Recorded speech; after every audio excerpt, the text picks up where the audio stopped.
Hello there my fellow Guardians, how's it going? This is Mario here, bringing you guys another Destiny video. Today I'll be doing another Speculating Destiny video. If you don't know what this series is, it is essentially where I give some thoughts on what could be added into Destiny to make it an even more outstanding game than it already looks to be. If you didn't see my previous video on the Crucible, I'll leave a link in the description so you can go and check it out. So let's get right into things. Today we'll be talking about factions and clans. If you don't already know, there are 5 factions in Destiny. These are New Monarchy, Dead Orbit, Future War Cult, Seven Seraphs and Osiris. If you wear a faction's special items, you'll be able to earn reputation for that faction. Once you level up towards a faction, you'll begin to unlock special weapons and armor that you can use to show what team you're playing for. There will probably be more complicated features in the full game, but this is just a basic breakdown. There will also be clans. These are user-created groups that you can join on Bungie.net or through the Destiny companion app, and there may be a way to join a clan from an in-game menu. We currently don't know too much about clans at all, so I'll be giving some ideas on what Bungie could do with them.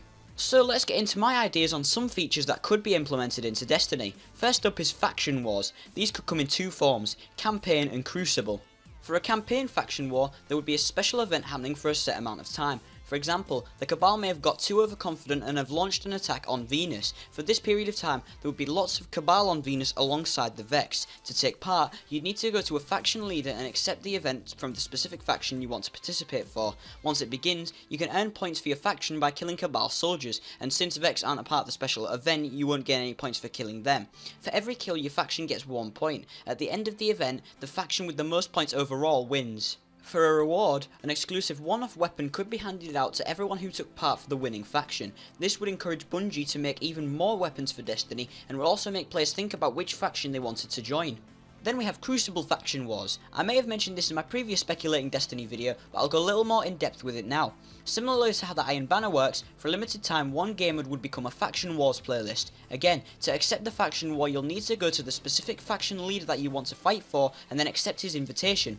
Then, when you go into the Faction War playlist, you'll only be partnered with people from the same faction. For example, let's say I choose Future War Cult to fight for, I'll only be able to team up with people who also fight for Future War Cult. The enemy will also be made up of another faction, but not FWC. They will then play a normal match of the Crucible, and the team that wins will gain 1000 points for their faction. At the end of the Crucible Faction War, the faction with the most points wins, and they could be given an exclusive piece of weaponry or armor, similarly to how the Campaign Faction Wars worked. Sound pretty cool? I hope so, but it doesn't end there. Next I thought of having faction specific upgrades on weapons and armor. If you played the beta for Destiny, you'll know that there were specific missions in Explore mode for specific factions. You'll also know that on each Crucible gamer there was a faction emblem. Sometimes if you get a weapon, there could be a faction specific upgrade around it, which would be highlighted by a ring around the upgrade in the faction's colour. This upgrade may require you to win 5 games in a Crucible gamer that has the faction emblem on it, or it might require you to complete 10 missions in Explore mode for the faction before you can unlock the upgrade. This would be okay since you don't have to play multiplayer to earn these upgrades, and you don't have to play single player either to earn these upgrades. This means all players will be happy. Finally, I thought clan wars would be cool. I know I've mentioned faction wars earlier, but this is completely different and I thought I would save it until the end.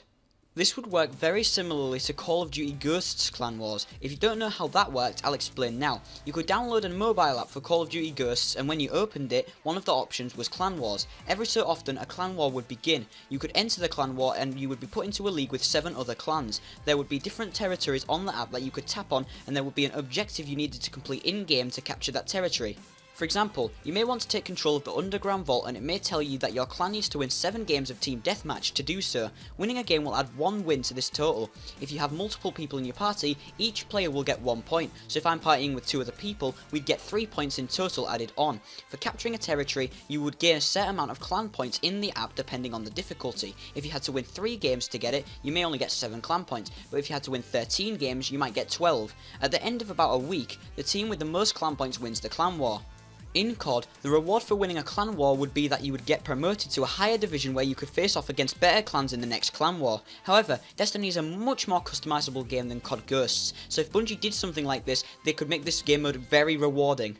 They wouldn't necessarily have to stick to winning Crucible games either. Since the entire game is online, you may have to complete 2 strike missions or 1 raid mission to capture a territory. They could also give you a clan mark in-game if you capture a territory, alongside getting clan points to scale the leaderboard in the app. You could also go to a specific vendor in-game and spend clan marks, which would act as a currency. You could spend these on power-ups for your clan. For example, you could buy a power-up so that whilst anyone in your clan plays in a strike mission, their cooldown times are slightly reduced. Of course, this would need to be balanced, since if you got 50% reduced cooldown time, it wouldn't be fair to people without the app. However, if this was implemented into the Destiny app, this would add another way to play the game. At the end of the clan war, you wouldn't have to get promoted into another league either. Sure, there would have to be a system in place so that you get put with clans of a similar skill level, but they could give you an awesome weapon for winning. For example, if you finish first place, you could get an exotic weapon, if you finish second place, you could get a legendary weapon, and if you finish third place, you could get a rare weapon. So that's all I could think of for factions and clans. Do you have any awesome ideas on how Bungie could enhance factions and clans in Destiny? Let me know in the comments section below. So, thank you guys for watching this video. If you've enjoyed it, remember to smash that like button, and don't forget to subscribe for more daily Destiny content. Remember to follow me on Facebook, Twitter and Twitch, links in the description below, and I'll see you guys in another video. So until then, ciao.